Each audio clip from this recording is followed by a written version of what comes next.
Before we get into today's stories, I want to take a moment to thank today's sponsor, ZocDoc. A lot of the stories I cover start with something small, like a feeling you brush off, or a detail you tell yourself isn't important. And honestly, that's not too different from how a lot of us treat our own health, like a weird pain or just the mental stress of knowing you probably should see a doctor, but putting it off anyway. I caught myself doing the same thing, telling myself I'd deal with it tomorrow. That's when I used ZocDoc, and it actually made the whole process painless. ZocDoc is a free website that lets you search for in-network doctors, compare them by specialty, see real appointment availability, and book instantly. In many cases, you can get in within just a couple of days. You can read verified patient reviews, check out doctor profiles, and choose someone you're genuinely comfortable with no awkward phone calls. What I loved was being able to find a doctor who had next-day availability and reviews that specifically mentioned listening and taking patients seriously. That matters because walking into an appointment already feels stressful enough. So if you've been avoiding a doctor's visit or just want an easier way to find someone you actually trust, head over to ZocDoc.com/Mr. Nightmare and see what's available in your area. It only takes a few clicks.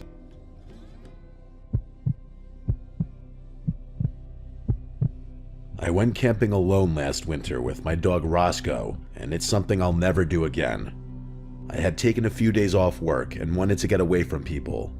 I loaded my truck with my gear and drove up a long, narrow trail that cut deep into a state forest. The road was barely maintained, covered in packed snow and ice, and there were no other cars anywhere. After driving for almost an hour, I parked at a small pull-off that looked like it hadn't been used in a long time.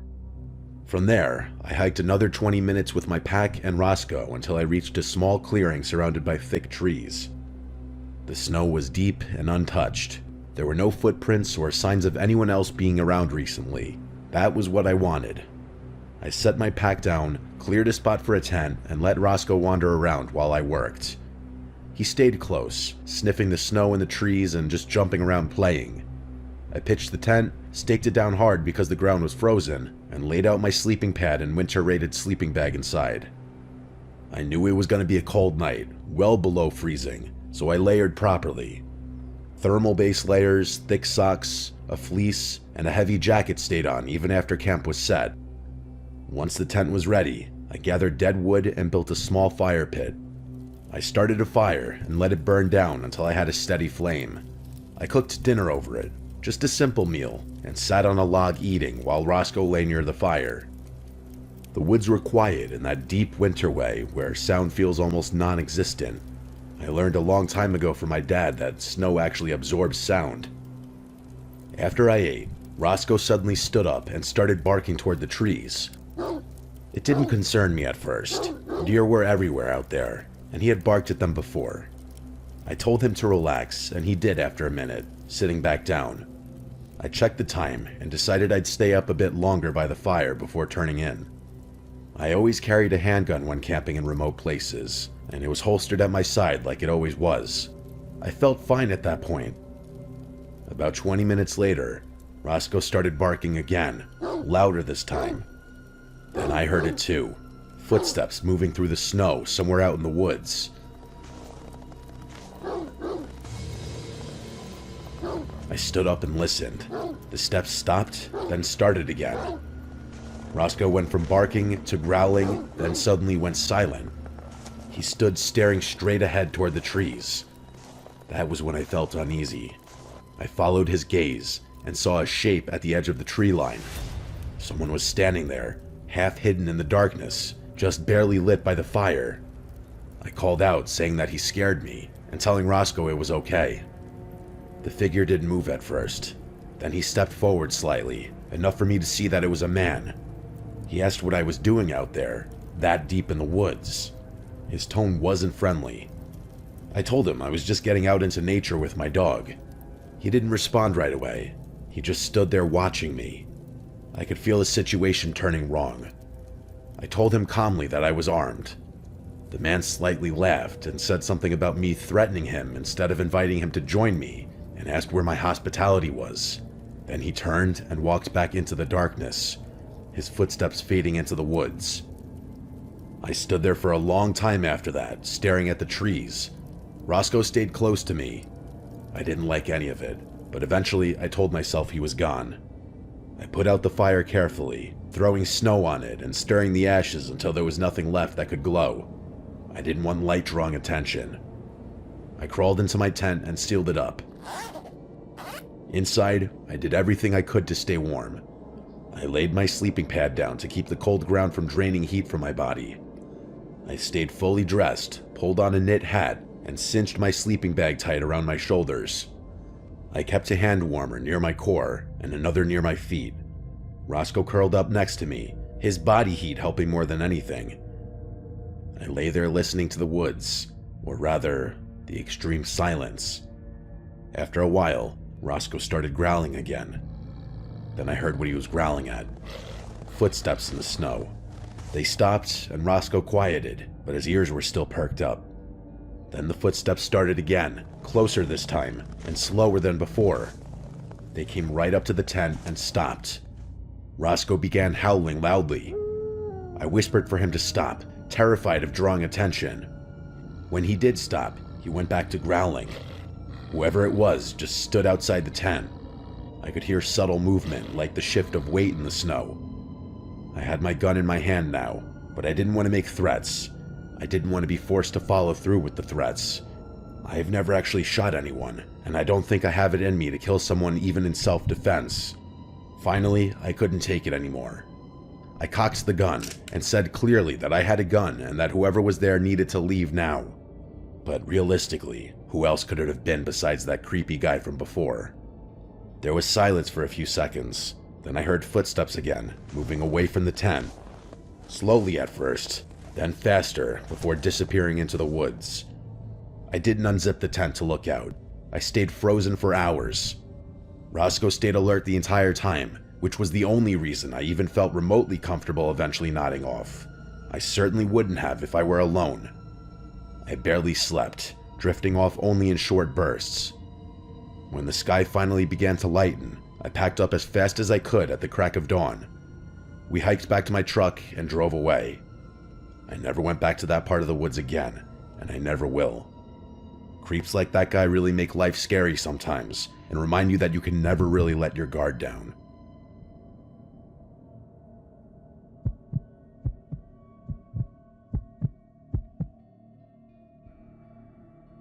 July 4th weekend in 2025. I drove from Melbourne, Florida to Charleston, South Carolina to visit a good friend named Mark I hadn't seen in years. He was there on an internship for his law program and staying in a house in the city. I was visiting for the weekend and spending the night downstairs on a couch by some windows. After a smooth drive, I arrived in Charleston, and we played some pickleball before nightfall. When the night settled in, I went back downstairs to the couch by the windows that faced another apartment building and a small labyrinth of alleyways with an abandoned house across the street. The next day, after playing more pickleball in the morning and hanging out, we went to the main Charleston market. We walked through it and eventually came out near the docks by the water. That's when we saw him. A man in a wedding suit was shambling down the road near the water. He wore a crisp bow tie and clean dress shoes, and his suit looked freshly pressed. He had long black curly hair and a tan complexion. The market behind us was loud and busy, yet this man moved alone across the street with a slow, detached movement. He didn't notice us and seemed to be in his own world. If we crossed the street, we would have walked straight into him. Instinctively, I wanted to avoid him. I grabbed Mark by the arm and told him we were not crossing. We walked to the right, deeper into the city, and picked up our pace. He was moving slowly, so we created distance easily. I told Mark it was strange and that the guy didn't look homeless. His clothes were too clean, too crisp. Something about him felt wrong. Mark agreed. We kept walking for a while. A few streets later, on another busy stretch of Charleston, we looked toward a shop and saw him again. That same man, with the same shambling movement. He was far down the street, diagonal to us, moving at the same slow pace. Somehow, he caught up to us, even though there was no clear way he could have reached that spot without us seeing him. I pointed him out to Mark, and we both stared. It made no sense. He was in a completely different part of the city, but moving exactly the same way. We pushed it aside and kept exploring Charleston. The next day was July 4th, and that night we watched the fireworks on an island about 20 minutes from the city. By then, we had mostly forgotten about the man in the suit. We assumed he was just some strange person wandering around, but something about him set off alarm bells. It felt out of place, wrong. That night, we decided to go on a ghost tour, which we had already planned before the trip. It was my last night in Charleston on July 5th, and the city was packed. It was a busy Saturday night with crowds everywhere, lights pouring from restaurants, and that historical atmosphere Charleston has after sunset. We finished the ghost tour and walked through the main area of the city, filled with restaurants and nightlife. The street was crowded, and a particular wave of people was moving toward us, and quite fast. As this group approached, both Mark and I noticed something at the exact same moment. It was him, the same man in the same wedding suit, with the same bow tie and the same black curly hair, shambling in the middle of the crowd as if he had been placed there. He stood out instantly. His movement was completely different from everyone else. He didn't blend in. No one around him noticed him. Two people were walking right beside him, and he brushed between them without either of them reacting. He kept the same slow, unsettling pace while the entire crowd moved normally around him. He glanced at us for a brief second, and then continued forward. It was as if he was tied to the movement of the crowd without truly being part of it. Mark and I looked at each other in shock. It made no sense. He didn't belong there, and something in both of us recognized that immediately. We watched him move down the street until the crowd thinned out.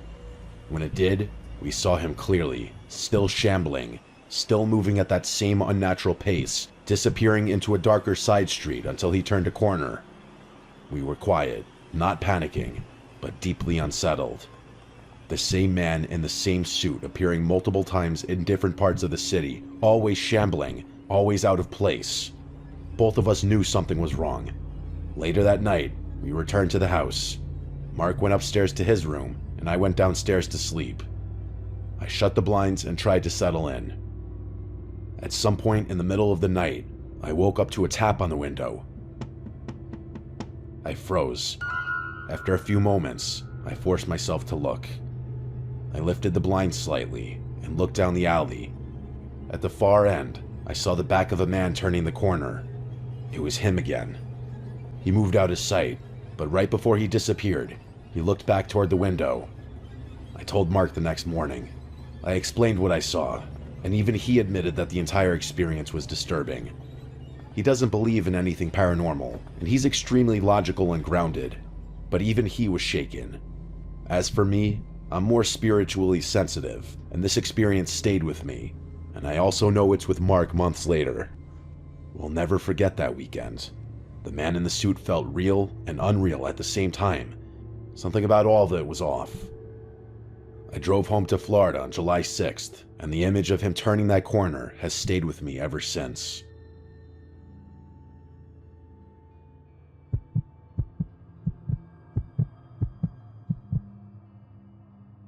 I never thought I would be the kind of person who double-checks door locks or memorizes the sounds of my own floorboards, but that changed after 1 week last winter.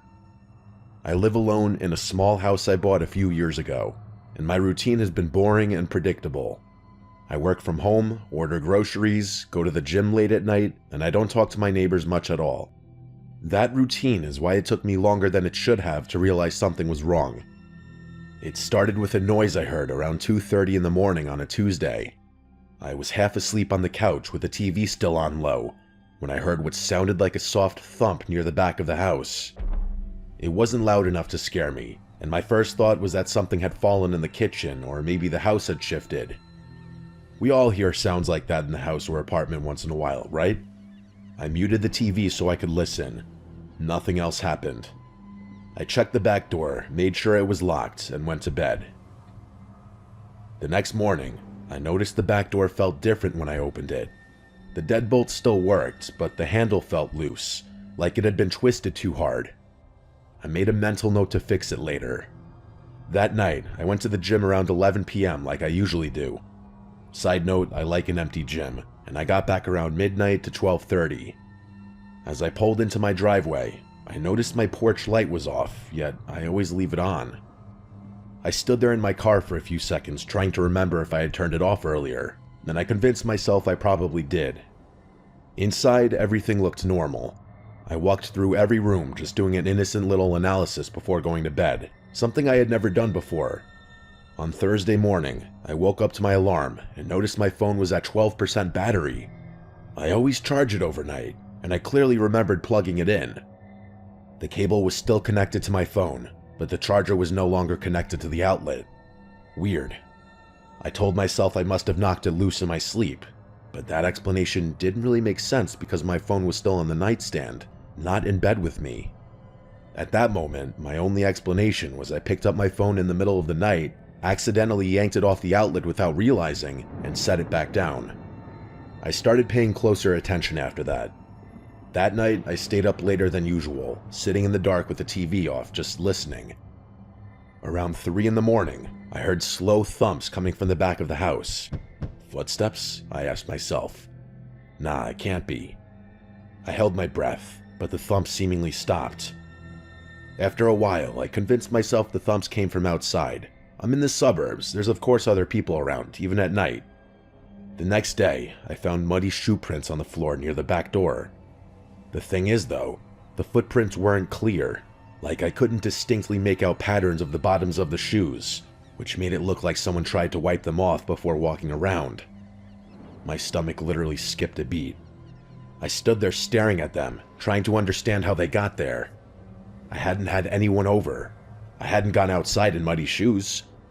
I checked the back door again, and this time I noticed faint scratch marks around the lock, like someone had used something thin to pry at it. I called the locksmith and told him I thought my lock was failing. I didn't say anything about the footprints. He replaced the lock that afternoon and told me everything should be fine.